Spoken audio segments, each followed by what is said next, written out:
Hola amigos, soy Sergio Ufor y esto es Mi Culturismo. Bienvenidos, nuevo vídeo, estamos de nuevo en el canal de la mandanguita, el canal de los billets. Ya sabéis que hoy os cuento Dufor en másmusculo.com para recibir todo lo que necesitéis y CBD, fresquito, fresquito, bobbygreen.com, ya sabéis, código Dufor. Y además las camisetas más chuletas en fresquitolifters.es. Bueno, pues nos ponemos con el vídeo de hoy. Sabéis que yo no soy muy amigo de las polémicas y de los acontecimientos que pasan en la comunidad fitness, pero sí que me gusta un poco hacerme eco de lo que voy viendo, lo que va sucediendo y demás, y en base a eso, pues yo intento sacar vídeos que vayan un poco más o menos relacionados con el momento, pero repito, alejado de la polémica, porque bueno, a mí en el canal sabéis que me gusta mantener un poquito al margen, aunque yo admito que yo sí que en Instagram y demás soy dado a meterme en muchos sembrados. Y bueno, vamos a hablar de un tema que la semana pasada subí un vídeo, además que ha tenido bastante éxito, que fue con uno de mis doctores, con los que yo trabajo, y de los cuales además soy paciente, que es el doctor Andreu, conocido por todos. Y bueno, pues a raíz de esto, y que sí que es cierto que cada vez muchos temas de médicos y tal en la comunidad fitness, pues bueno, pues algunos me habéis preguntado cómo va el tema médico, cómo no va el tema médico, a qué se dedica un médico, y que dé un poco también mi punto de vista sobre esa situación en particular que últimamente parece como que es más notoria. Y antes que nada, ¿vale? Quería leeros una cosa que no es una opinión, sino es algo contemplado, regulado y que tiene que ser de esta manera y no cae lugar a otra, que habla sobre el código médico, en el que dice el sistema sanitario se debe orientar prioritariamente hacia la prevención y la promoción de la salud. Esto está en el artículo 3. ¿Y con esto qué quiero decir? Que bueno, vamos a dejar muy claro, desde el punto número 1, que un médico no puede, o sea, no es que no deba, es que no puede legalmente pautar una forma sana de ciclar, una forma sana de tomar anabólico, que un médico no puede hacer un sí pero no, un poquito vale, así es mejor, no. Los médicos no pueden hacer eso. Es más, hay muchos médicos, o algunos médicos, que hablan sobre la figura de los preparadores y demás. Legalmente sería más punible que un médico pusiera un ciclo, ¿vale? Que un profesional de la salud pusiera un ciclo, a que lo pusiera cualquier otra persona, sea lo que sea. Cualquier particular, si quiera pautar química. No digo que nadie lo pueda hacer, ¿vale? No digo que nadie lo pueda hacer, pero legalmente sería incluso más punible en ese sentido. Dicho esto, por supuesto que sabemos que los preparadores os recomiendan o más o menos dirigen las preparaciones químicas. Lo sabemos, no vamos ahora a ponernos, eso es globo, no vamos a ponernos ahora aquí como un tapadillo, porque sabemos que es algo que existe y de lo que la gente en esta comunidad es partícipe. Dicho este preámbulo, pues vamos a ver lo que yo entiendo y voy a hablar, porque aquí seguro que mucha gente va a pensar, bueno, claro, como estás hablando como preparador, pues bueno, pues está un poco defendiendo tu posición y demás. No, yo voy a hablar como competidor que he sido activo durante 20 años. Mi opinión sobre que haya médicos en la comunidad fitness me parece la hostia de positivo. Por supuesto, me parece bueno, me parece que cuanto más, mejor, me parece que cuanto más familiarizados estén los colectivos médicos con los, ya no solo culturistas, sino deportistas en general, es bueno para todos. Es bueno que alguien ponga un poco de cordura, es bueno que alguien ponga un poco de conocimiento. También debo deciros que esto de los médicos no es nuevo. Los médicos siempre han estado relacionados de alguna forma con el deporte y, por qué no decirlo, de alguna forma con la química deportiva. Bien paliándola, bien recomendando, bien lo que sea, pero siempre ha estado la línea de la medicina, siempre ha cruzado, además, muy notoriamente por el mundo del culturismo. Los médicos que primero hubo, pues en España, bueno, en Estados Unidos sí que hubo más profesionales de la salud, no concretamente médicos, sí que siempre ha habido profesionales de la salud en el mundo del culturismo, y en España, pues bueno, quizás el primero fue el doctor Peralta, que era una auténtica eminencia, que era un doctor que en los 90 ya estaba metido en el mundo del culturismo, pareja de una deportista profesional, y era una persona que ya en esos años velaba un poco por la salud de deportistas en general, de culturistas en concreto, pero nunca pautaba nada. Y esto sí que lo debo dejar claro, siempre un médico que se dedicaba a paliar efectos, ¿vale?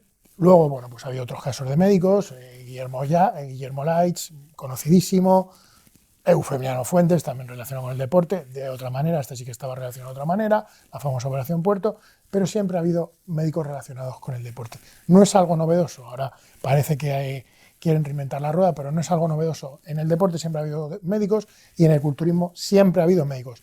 ¿Qué pasa? Que antes, bueno, pues era algo como quizás más en la sombra, pero simplemente porque no había redes. Pero aquí, por ejemplo, en España era bastante notorio que, como digo, los médicos que he mencionado, que estaban trabajando.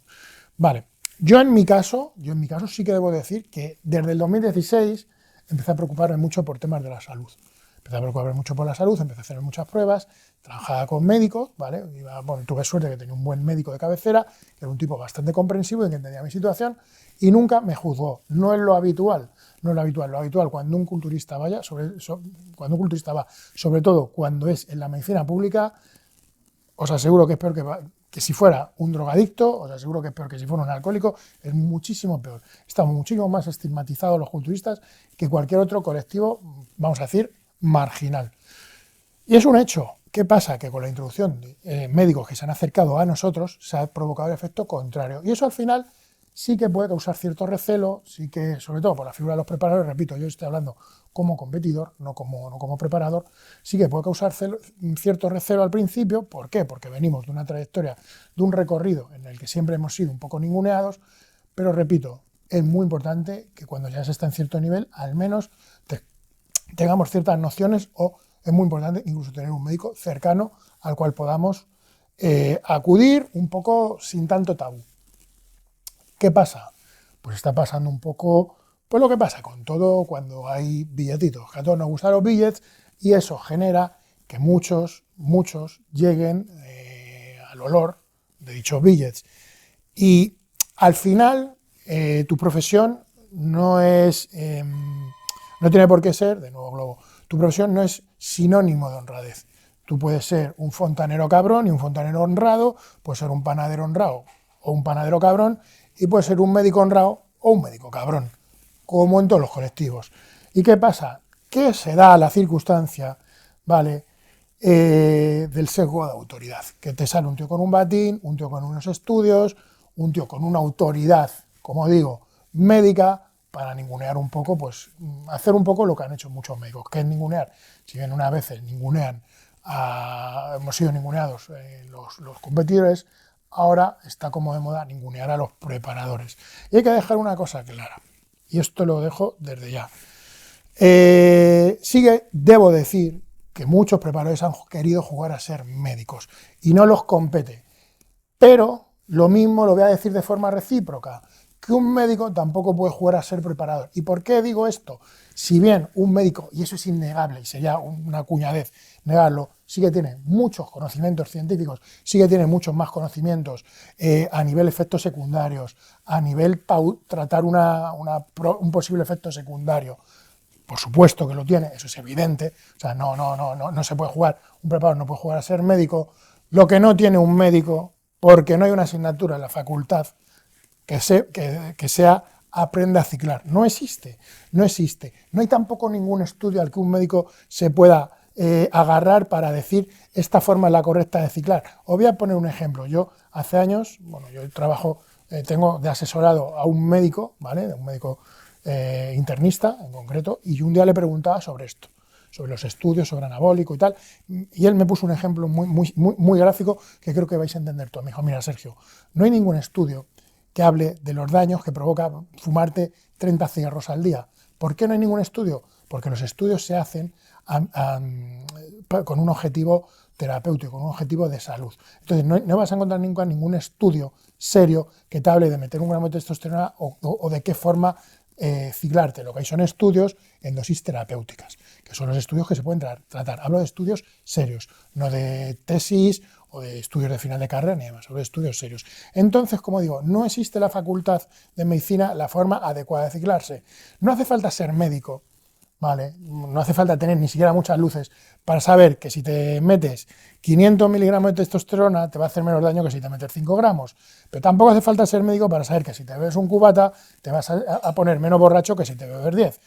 Al final es una cosa pragmática y simplemente que queda redundante, es decir, ponerte un batín blanco para decir esa gilipollez no hace falta, eso lo sabe cualquiera. Dicho esto, ¿es bueno que haya médicos? Bajo mi punto de vista, sí, pero hay que dejar una cosa clara, y esto también lo hablo cuando hablo de preparadores, cuando hablo de quien sea, no hay una forma segura de tomar fármacos, no hay una forma de decir, bueno, si tomo esto no me va a pasar nada, da igual, cualquier aplicación de un fármaco tiene por sí mismo efectos secundarios. Si tú coges el prospecto de una testosterona de farmacia, que ese prospecto está hecho en base a dosis terapéuticas, ya te va a hablar de efectos secundarios. Y estamos hablando de un TRT real, que es lo que sí que se sabe en base a ese producto farmacéutico. Entonces, no va a haber más allá de eso ninguna forma segura de tomarlo, porque ni siquiera la propia terapia ya no tiene seguridad, ya no te garantiza que no vas a tener efectos secundarios. Entonces, que un médico te vaya a decir que se puede tomar más, que se puede tomar menos, es lo mismo que te va a decir un preparador, con la diferencia, y esto sí que es cierto en favor del médico, que el médico, por supuesto, que va a atajar mucho más, va a saber mucho más, de forma mucho más eficiente, va a saber atajar los posibles efectos secundarios. Y para mí es ahí donde debe entrar la figura del médico. El médico debe estar para estar atento, para monitorizar, para marcar y para ver en todo momento cómo atajar los posibles efectos secundarios de la química. ¿A quién le compete aplicar la química? Pues sinceramente a nadie le competiría aplicar la química. Y hablo yo como preparador, aquí sí hablo como preparador. Pero al final eso va a quedar en un limbo y creo que los únicos que deben estar pendientes y los únicos que van a tener cierta autoridad y cierto empaque para tratar eso, evidentemente va a ser siempre un médico y no un preparador cuando llegue un efecto secundario grave o un efecto secundario peligroso. Pero, repito, no vais a encontrar una forma que ni un médico ni nadie os pueda garantizar que no tenga efectos secundarios. Médicos sí, pero buenos médicos, con buenos propósitos, con buenos fines y siempre dejando claro que la labor de un médico está muy acotada precisamente por su juramento hipocrático. Sin más, me despido de nuestro culturismo. Hasta la vista, amigos.